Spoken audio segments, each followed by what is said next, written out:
j'ai tout d'abord à vous présenter les excuses d'un certain nombre de personnes. Donc Nadège Lefebvre, qui est représentée par Maxime, Jérôme Bacher, Caroline Cailleux, Philippe Bernard, le président de la CCI, Claude Géverc, Alain Rondon, David Belval. Et à l'instant, j'ai appris que Édouard était pris sur l'est du département. Il devrait pouvoir nous rejoindre. Idem pour Olivier Paco, qui lui est sur l'ouest du département et qui devrait également nous rejoindre. Alors j'ai essayé de citer à peu près tout le monde parce qu'il y a de la qualité à mes côtés. Donc Madame la ministre, Madame la sous-préfète, Monsieur le député, Madame la conseillère départementale, Madame la conseillère régionale, Monsieur le conseiller régional, les maires adjoints et conseillers délégués de la ville de Clermont, Mesdames, Messieurs les maires de la communauté de communes, Mesdames, Messieurs les adjoints, conseillers municipaux, Mesdames, Messieurs les officiers, sous-officiers, Mesdames, Messieurs les représentants des différentes entreprises et administrations, j'ai aperçu Monsieur le directeur général du CHI, j'ai également aperçu le président de la Chambre des métiers et de l'artisanat, Monsieur l'archiprêtre, je l'ai pas croisé, mais il m'a dit qu'il viendrait. Mesdames, Messieurs, chers concitoyens, cela fait 3 ans que nous n'avions pas eu l'occasion de tous nous retrouver pour cette cérémonie. Et cette année, c'est à la fois le maire de la commune de Clermont et le président de la communauté de communes du pays clermontois qui vous transmet ses meilleurs vœux pour 2023. Belle et heureuse année à vous et à vos proches. 2023, une année particulière pour notre ville qui fête son millénaire. En effet, le nom de Clermont est apparu pour la première fois en 1023 à travers une charte lors d'une réunion des Grands du Royaume à Compiègne. De nombreuses manifestations, proposées notamment par nos associations locales, se dérouleront tout au long de l'année, dont l'exposition intitulée « Artistes à Clermont » hier et aujourd'hui, qui a débuté la semaine dernière à l'espace Séraphine Louis. Vous aurez aussi le plaisir de découvrir, dans quelques instants, un petit spectacle animé par Virginie Dupressoir et Atam Rachaud autour des 1000 ans de Clermont. Tout d'abord, quelques mots autour des investissements municipaux. L'une des grandes priorités de la municipalité a toujours été le temps de l'enfant au sein de nos écoles. Près de 5 millions d'euros ont été ainsi alloués à nos groupes scolaires sur les 6 dernières années, dont 2 millions pour une nouvelle cantine sur l'école de la Belle Assise qui a ouvert ses portes en septembre 2022. Nous avons aussi finalisé la première tranche de travaux du parc du Châtelier, véritable poumon vert de notre centre-ville. Plus de 200 000 € auront été nécessaires pour reprendre toutes les allées et y installer de nouveaux bancs, afin de renforcer sa vocation de lieu de promenade et de détente. L'espace Séraphine Louis voit sa façade actuellement restaurée pour plus de 100 000 €, afin d'améliorer la visibilité de ce lieu central pour la culture à Clermont. Le centre-ville va également connaître cette année une importante refonte pour 1,5 million d'euros. Cela concernera principalement la reprise des pavés et le passage du haut du centre-ville en sens unique, en continuité de la rue de la République. Et ces travaux permettront de fluidifier la circulation et de rendre notre centre-ville encore plus agréable. Pour répondre aux enjeux climatiques, une végétalisation de cet espace très minéral sera engagée, ce qui offrira un cadre plus vivant et plus coloré et plus attrayant. Enfin, la conjoncture actuelle nous pousse à toujours faire plus d'efforts en matière de sobriété énergétique.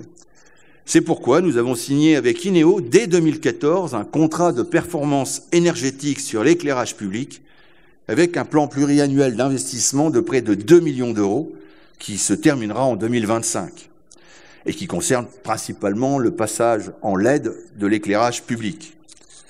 C'est toujours dans cette optique de sobriété que nous avons signé l'année dernière un contrat appelé Interacting avec la Banque des Territoires et le concours du SE60, afin d'obtenir un financement très avantageux qui sera dédié à plusieurs travaux, dont le montant avoisinera le demi-million d'euros, avec un prêt de la Banque des Territoires à 0,25%.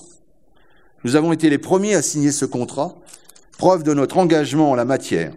Et cela comprendra la reprise du chauffage et le passage à l'éclairage LED dans nos bâtiments municipaux ou encore des dispositifs hydroéconomes. Nous avons aussi pris la décision de couper, comme beaucoup de communes, l'éclairage public la nuit afin de réduire l'impact de la hausse des prix de l'énergie sur les finances publiques. L'État a décidé d'accompagner les collectivités avec un nouveau dispositif, le Fonds vert, et nous ne manquerons pas de candidater afin d'améliorer notamment la performance énergétique de nos écoles. Mais le focus que je tenais à porter ce soir concerne la santé sur le Clermontois. Et la grande nouveauté, en 2023, sera l'ouverture d'un centre de santé municipal. Ce fut un travail de longue haleine que j'ai initié il y a plus d'une décennie, quand j'ai sollicité les professionnels de santé de Clermont par courrier. En effet, face à l'obligation qu'ils avaient de rendre leur cabinet accessible aux personnes à mobilité réduite, nous leur avons proposé de transformer une maison, rue de Paris, que nous avions rachetée en 2010 pour 450 000 € en un bâtiment dédié à la santé. Il n'y a pas eu de suite à cette proposition, mais de notre côté, nous avons continué à chercher des opportunités. Un cabinet spécialisé nous avait suivis pour travailler sur la création d'une maison de santé pluridisciplinaire à portée intercommunale, j'y reviendrai, mais cela n'a pas pu aller plus loin, car aucun médecin libéral ne voulait porter le projet de santé de cette structure, condition sine qua non pour pouvoir l'ouvrir. Nous avons par la suite mandaté un autre cabinet spécialisé dans le recrutement de médecins libéraux, mais le Covid est malheureusement passé par là et ça n'a pas pu aller plus loin. Dans le même temps, nous rencontrons aussi chaque année les jeunes internes qui effectuent leur stage au sein des urgences de l'hôpital de Clermont afin de promouvoir le territoire à ses futurs médecins. Nous sommes allés 2 jours en fin d'année dernière au congrès des étudiants en médecine à Lille, aux côtés du conseil départemental, pour présenter le Clermontois et défendre ses atouts, donc auprès de futurs médecins. Toutes ces initiatives étaient nécessaires, mais il nous fallait passer à l'étape supérieure. Aussi, afin d'offrir aux habitants de notre territoire un accès facile à des soins de qualité, avec la municipalité, nous avons pris la décision de recruter des médecins salariés par la ville. Certes, la santé n'est pas de la compétence de la mairie, mais il fallait agir afin de ne pas laisser la situation sanitaire se dégrader. Il y a une chose à laquelle je me refusais cependant, c'était de construire un équipement coûteux sans avoir la certitude de pouvoir y mettre des médecins. Partout en France, on a vu fleurir des maisons de santé qui se sont retrouvées, bien souvent malheureusement, des coquilles vides.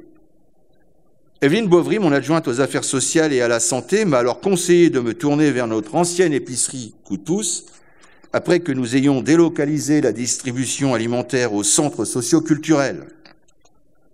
2 cabinets médicaux sont d'ores et déjà disponibles dans ce bâtiment et j'ai mandaté M. Simoneau, architecte, pour qu'il réaménage la partie magasin de l'épicerie.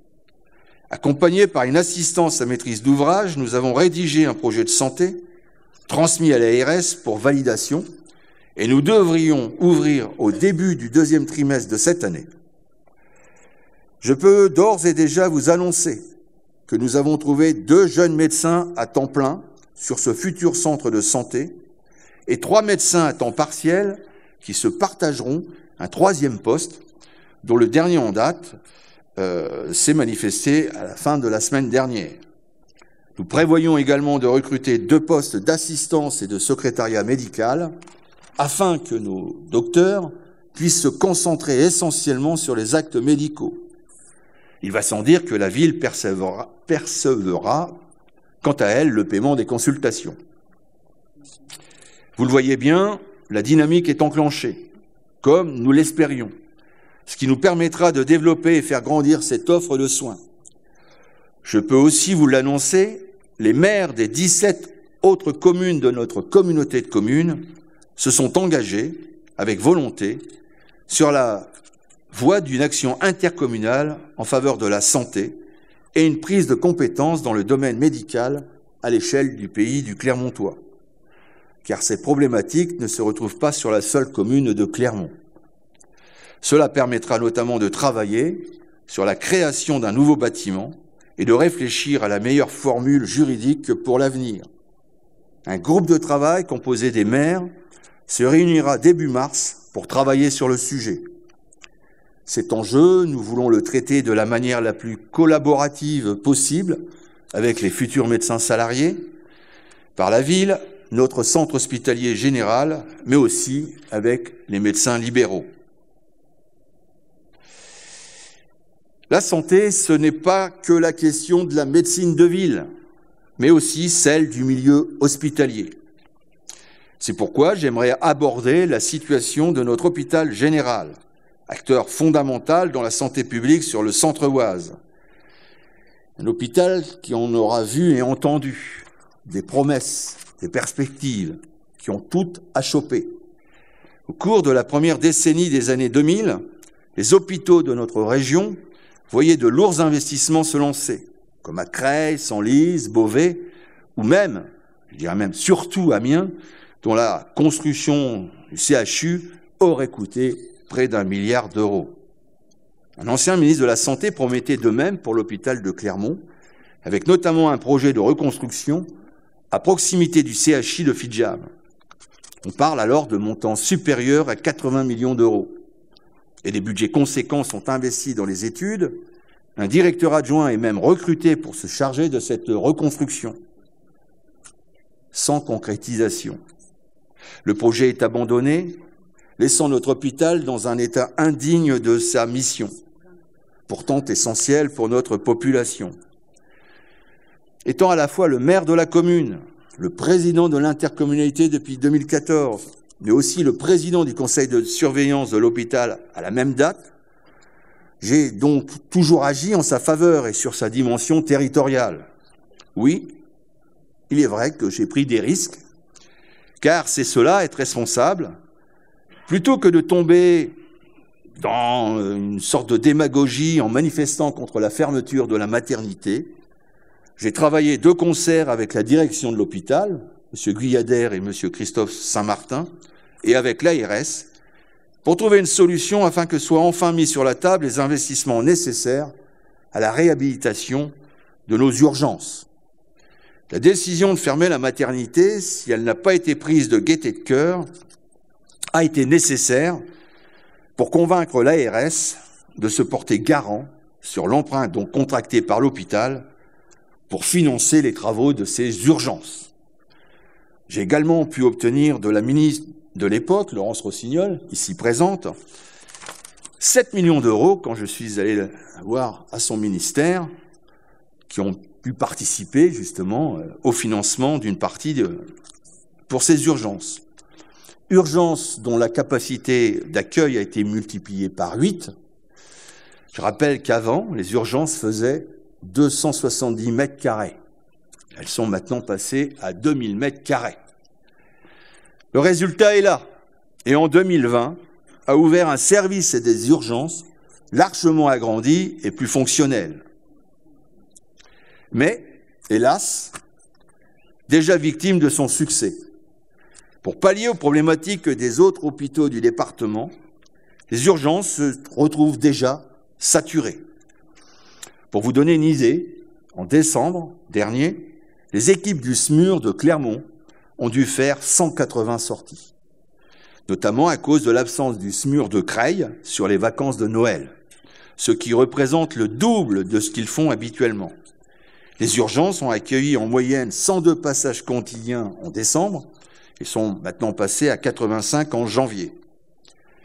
Donc vous voyez bien l'importance de ces urgences, puisque actuellement les urgences de Senlis sont fermées, qu'à Creil, effectivement, comme je viens de le dire, le SMUR ne fonctionnait pas pendant les vacances de Noël, et bien naturellement les gens, en plus comme on est au centre du département, et bien appellent les urgences de Clermont, et l'urgentiste, et bien il passe énormément de temps dans le camion. Et donc, Maintenant, pour maintenir une activité médicale de qualité et de proximité, plusieurs autres dossiers doivent encore être menés à terme. Le second semestre 2023 verra arriver un équipement IRM. L'EHPAD a vu l'année dernière l'achèvement de la construction de son extension, qui ouvrira très prochainement ses portes aux nouveaux résidents. Et pour les autres enjeux cruciaux pour l'hôpital, eh bien, c'est la modernisation et la mise aux normes du bloc opératoire, ainsi que la création d'un bâtiment unique de consultation externe, car actuellement, ces consultations sont éclatées sur 3 sites. J'ai eu le plaisir de m'entretenir en fin d'année dernière avec le nouveau directeur général de l'ARS des Hauts-de-France, M. Gilardi, autour de la question sanitaire sur le Clermontois. Il a été très intéressé par notre centre de santé municipal, mais j'ai eu aussi l'occasion de lui parler de notre hôpital général. Nous avons prévu de nous voir, probablement à l'occasion de l'inauguration du centre de santé, pour aborder les enjeux et les futurs aménagements nécessaires pour que l'hôpital général continue à assurer son importante mission de service public sur notre territoire. Et j'en profite de la présence de parlementaires à mes côtés, et je ne doute pas que si je les sollicite, ils répondront favorablement à ce combat que je veux mener au niveau de l'hôpital général avec les élus du Clermontois et avec vous tous. Voilà. Alors, comme c'est une cérémonie de vœux communs, la première partie, c'était effectivement sur Clermont. J'en ai donc terminé sur ce petit tour d'horizon de l'action municipale. Et effectivement, je n'ai pas été très exhaustif, afin de ne pas être trop long. Et je vais demander maintenant à mes collègues, le Clermontois de la municipalité, de quitter la scène et les maires du pays clermontois nous rejoindre. Donc,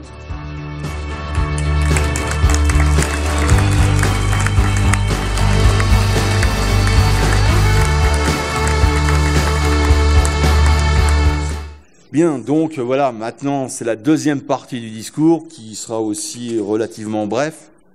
Et donc j'ai à mes côtés les 17 maires et les 2 VP, parce qu'effectivement il y a 2 vice-présidents qui ne sont pas maires, Philippe Bélanger et puis Jean-Pierre Roussel.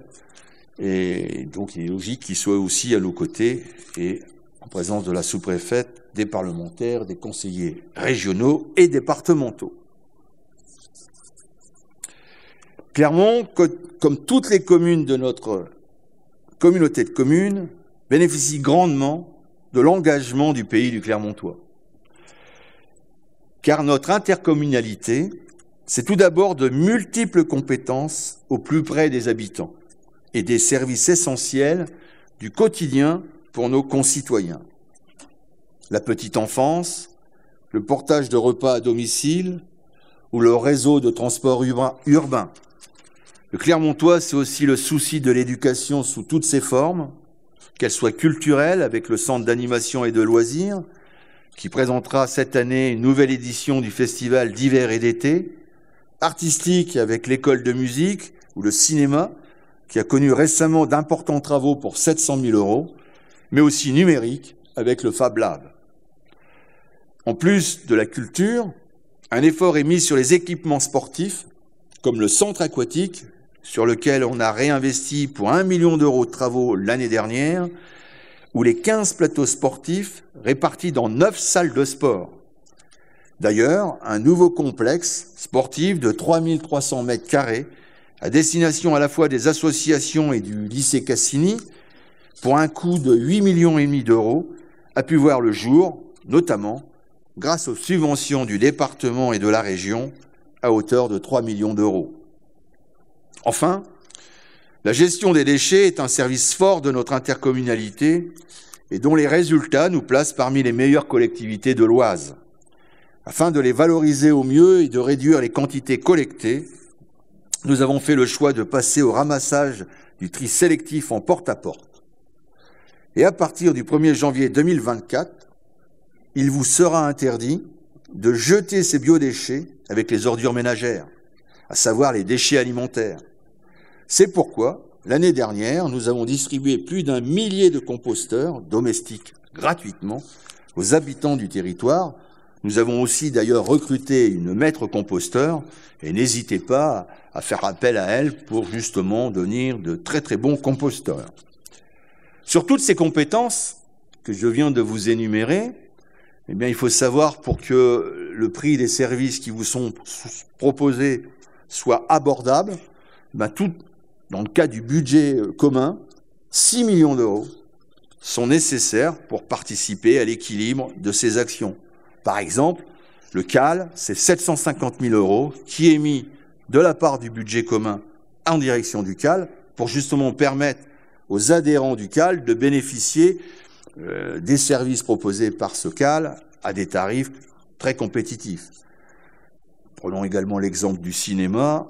Le cinéma, je crois que c'est 4,50 € à comparer avec les complexes, notamment celui qu'il y a sur Montataire ou sur Beauvais. Nous avons également des projets ambitieux pour le développement et l'aménagement de notre territoire. Un plan local d'urbanisme intercommunal habitat et mobilité qui termine sa phase de diagnostic afin de construire une politique d'aménagement durable, de renouvellement urbain et de gestion des espaces naturels, agricoles et forestiers. Nous avons acté hier soir en conseil communautaire l'adhésion au pôle d'équilibre territorial et rural avec le Grand Beauvaisis. Cela nous permettra de coordonner nos stratégies de développement et d'aménagement à grande échelle et de contractualiser avec des dispositifs départementaux, régionaux, étatiques et européens. Enfin, un plan climat, air, énergie territorial vient d'être lancé afin de prendre nos responsabilités pour l'avenir par la concertation et la réalisation d'un plan d'action commune de limitation et d'adaptation au changement climatique. Un autre projet nous tient tous à cœur, la réhabilitation de l'ancien collège Fernel en un grand pôle culturel, vaisseau amiral d'une politique de promotion des arts et de la culture qui rayonnera dans et hors des murs, vers toutes les communes du pays du Clermontois. L'assistance à maîtrise d'ouvrage, qui doit chiffrer le coût de cette réhabilitation, sera sélectionnée mardi prochain. Chiffrage précis qui nous sera remis début juillet.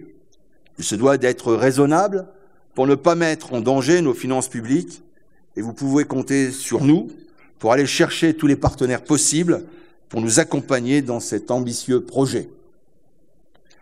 Construire un territoire uni, telle est notre ligne directrice. En effet, nous avons réussi à mettre en place un fonds de concours à destination des communes, avec un engagement global de près de 2 millions d'euros d'ici la fin du mandat. Cela démontre notre engagement et notre solidarité envers les petites communes éloignées des villes-centres, du district historique, pour les soutenir dans leur développement et leur épanouissement propre, tout en leur offrant l'accès à des éléments structurants qu'elles ne pourraient pas porter avec leurs budgets communaux. Nous avons aussi validé en 2021 un projet de territoire ambitieux qui établit notre feuille de route pour développer un environnement favorable à chacun autour de 3 axes: renforcer l'attractivité et le dynamisme du Clermontois, conduire la transition écologique et approfondir les solidarités au sein de nos 18 communes. Ensemble, nous pouvons construire un territoire prospère en mesure de répondre efficacement aux enjeux de demain. Ces quelques démonstrations auront permis, je l'espère, que chacun comprenne bien l'importance de notre communauté de communes dans le quotidien des habitants de notre territoire. Bien sûr, les maires sont les premiers décisionnaires sur leur commune.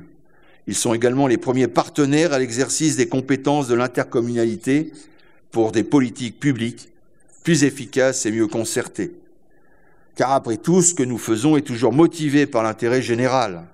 Nous devons faire territoire, ensemble, cultiver l'esprit communautaire entre nos 18 communes, faire bloc, c'est ce qui nous permettra de toujours grandir, de nous développer harmonieusement. Je remercie chaleureusement toutes les personnes qui œuvrent au quotidien pour faire de notre ville et de notre territoire un lieu où il fait bon vivre. Les associations les présidents, les équipes dirigeantes et les bénévoles, les élus de l'intercommunalité et de la ville qui nous accompagnent, qui m'accompagnent dans les nombreux projets et défis que nous relevons chaque année. Nos collaborateurs de la communauté de communes et de la mairie qui ont le mérite, d'ailleurs les élus également, de me supporter chaque jour, alors les élus peut-être un peu moins, et de m'aider dans tous les domaines qui relèvent de nos compétences. Et un remerciement particulier pour les jeunes élus du conseil municipal enfants qui ont ouvert cette cérémonie. Je voudrais aussi remercier nos conjoints et nos conjointes, puisque quand nous sommes en réunion, et vous avez pu voir tout au long finalement de ce discours qu'il y a des enjeux importants sur PETR, PCAT, etc., eh bien, il faut participer à des réunions, il nous faut de l'ingénierie, et nous avons la chance d'être accompagnés par des collaborateurs de très bonne qualité. Et effectivement, eh bien, on passe plus de temps, bien souvent le soir, en réunion à la communauté de communes ou à la mairie, dans nos mairies. Et ben, c'est du temps qui n'est pas consacré à nos conjoints, conjointes. Mesdames, Messieurs, je vous renouvelle mes meilleurs vœux pour cette nouvelle année 2023, que celle-ci vous apporte la sérénité, la santé et la réussite, et dans tout ce que vous pourrez entreprendre. J'en profite également au niveau des remerciements à remercier Jazinco qui fera l'accompagnement musical. Je remercie également le lycée Roberval, puisque les élèves qui sont en bac pro vont participer dans quelques instants, enfin un peu plus tard, parce qu'il y a une pièce de théâtre, à la distribution au niveau du cocktail. Et donc voilà, et je vous remercie pleinement de m'avoir écouté, de m'avoir supporté là pendant 20 minutes. Et je vais laisser dans quelques instants la parole à Madame la sous-préfète. Merci de votre attention.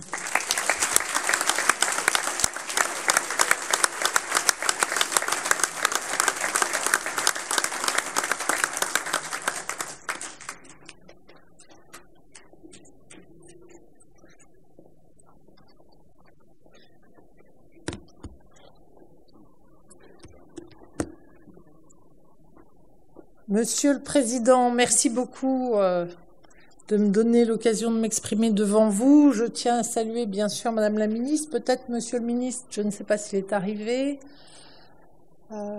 Monsieur le député, Mesdames et Messieurs les vice-présidents de la communauté de communes du Clermontois, Mesdames et Messieurs les élus. Je salue également les représentants des chambres consulaires, les chefs d'entreprise du territoire, ainsi que mes collègues de la gendarmerie.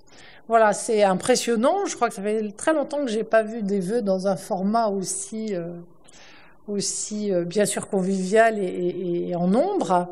Et je m'en réjouis. Alors excusez-moi, comme je suis de permanence, je suis obligée de laisser les notifications sur mon téléphone. Je suis de permanence ce week-end. Mais bien évidemment, ça ne m'empêche pas de rester à vos côtés et de vous embêter un peu pour vous dire... Tout d'abord que vous avez été un bon élève. La communauté de communes du Clermontois a été un bon élève au niveau des subventions l'année dernière. Pourquoi? Parce que j'ai regardé mes tablettes et vous avez émargé à hauteur de 2 498 506 €. Alors certes, Monsieur le Président, un d'entre vous avait un projet conséquent et a émargé de façon conséquente. Mais il est vrai que quand on voit l'actualité, parce que vous savez, quand je suis arrivée, on a travaillé ensemble sur le contrat de relance et de transition écologique, et on disait déjà un certain nombre de choses. Et en fait, avec cette histoire telle qu'elle se déroule depuis un an et quelques mois, eh bien, on se sent encore plus dans la seringue. On parlait de transition écologique. Maintenant, avec la hausse de l'énergie, on voit à quel point tout ce qui était encore parlé dans le cadre de l'après-Covid, de ce qu'on appelait le jour d'après, comme étant effectivement une tendance, quelque chose à mener ensemble, eh bien là, on y est contraint dans un délai de temps, un pas de temps qui est beaucoup plus raccourci. Et pour ce faire, le gouvernement a mis en place, donc, je vous en parle depuis un moment, le fonds vert. Et aujourd'hui, plus que jamais, il faut vraiment vous inscrire. Et d'ailleurs, Monsieur le ministre de la transition écologique et de la cohésion des territoires a annoncé aujourd'hui l'ouverture de la plateforme Démarche simplifiée. Ça veut dire que à partir du 27 janvier, vous allez pouvoir déposer vos dossiers fonds verts de demande de subvention, que ce soit pour la rénovation thermique des bâtiments communaux, que ce soit pour l'organisation de la collecte des déchets, bien évidemment, la renaturation des villes, mais pour tous ces projets, vous les avez cités, Monsieur le maire, Monsieur le Président, vous y êtes déjà fortement inscrits. Et il conviendra également de réfléchir à tout ce qui a trait aux mobilités. Dans ce cadre-là, il y a 2 milliards décidés par Madame la Première ministre depuis cet été, mais il y a aussi 1,2 milliard par la Banque des territoires. Et des crédits seront fléchés pour l'ingénierie, c'est-à-dire accompagner sur la construction de vos projets. Et je vous l'ai dit, je vous invite vraiment à vous faire accompagner, notamment sur les petites communes, de façon à ce qu'on soit davantage comme pour les particuliers, avec des projets de rénovation globaux, puisque nous avons un objectif de réduction de 40% de nos gaz à effet de serre. Tout ce que vous pourrez faire pour la transition écologique, et vous êtes un acteur majeur en qualité de collectivité territoriale, le gouvernement ne peut pas faire, nous ne pouvons pas faire sans les collectivités locales en matière de transition écologique. C'est vous qui devez effectivement inscrire vos territoires dans cette démarche vertueuse qui, bien sûr, intéresse chacun d'entre nous dès aujourd'hui, depuis un moment et encore longtemps. Donc, soyez assurés que le 31 au soir, date limite pour la DETR, dotation d'équipement des territoires ruraux, la DECIL, dotation de soutien à l'investissement local, le FNADT également, sur lequel on a un peu plus de marge de manœuvre. Je regarderai de près tous les dossiers qui auront été déposés pour l'arrondissement de Clermont et je resterai à votre écoute pour vous accompagner sur les dossiers du Fonds vert, puisque eux ne sont pas inscrits dans une limite de temps. Ils s'ouvrent aujourd'hui, mais on n'a pas de limite de temps. Alors sachez-le, la préfecture de l'Oise a inscrit des réunions extrêmement importantes la semaine prochaine, puisque vous avez une visio pour l'ensemble des élus sur le Fonds vert mardi matin à partir de 10h. Et dès lundi, avec la Chambre de commerce et d'industrie, nous allons faire une formation avec mes collègues des finances publiques pour former le plus grand nombre sur la question de la hausse d'énergie pour les très petites entreprises. Parce que, vous le savez, Madame la préfète de l'Oise a rencontré tous les représentants des professionnels et c'est vraiment un sujet sur lequel nous sommes mobilisés. Et je tiens à dire, suite à l'article dans la presse concernant la boulangère de Wavigny, nous sommes revenus vers elle depuis l'article de cette semaine où elle disait qu'elle n'avait pas été contactée suite à mon passage par Enedis. Donc on suit les affaires de près. On a vraiment le souci de vous accompagner et d'être présent avec vous. Et puis, comme cette semaine est quand même particulière, et peut-être sous le format d'un clin d'œil à Madame la Ministre, que j'ai eu le plaisir et l'occasion de rencontrer dans d'autres circonstances auparavant, sur d'autres fonctions, vous le savez, cette semaine, c'était la semaine de la lutte contre le sexisme. Donc, le Haut Conseil à l'égalité a donné des conclusions, et ces conclusions, malheureusement, ne sont pas bonnes. Ces conclusions nous disent aujourd'hui que nous marchons un peu en arrière et que nous devons rester vigilants. Vigilants ensemble. Alors je noterai 2 points. Peut-être un point de vigilance sur la reconnaissance des femmes. Je pense que le premier signe de reconnaissance, vous le savez, c'est le regard. Il suffit de regarder pour reconnaître. Voilà, avant même que de saluer, puisqu'en période Covid, nous avons appris à ne plus nous toucher. Mais nous pouvons nous saluer avec le regard. Et en cela, c'est un élément de respect qui me touche particulièrement. Le deuxième élément que je souhaite mentionner, c'est bien sûr ce conseil municipal des enfants à Clermont, que de femmes. Nous le sommes dit avec Madame la conseillère départementale. La relève, Monsieur le maire, elle est assurée, mais elle est assurée majoritairement par des filles. Bien, donc tout ça, c'est un petit clin d'œil, mais tout de même, je vous souhaite une excellente année 2023. Soyez assurés de la présence des serviteurs de l'État à vos côtés. Je vous remercie.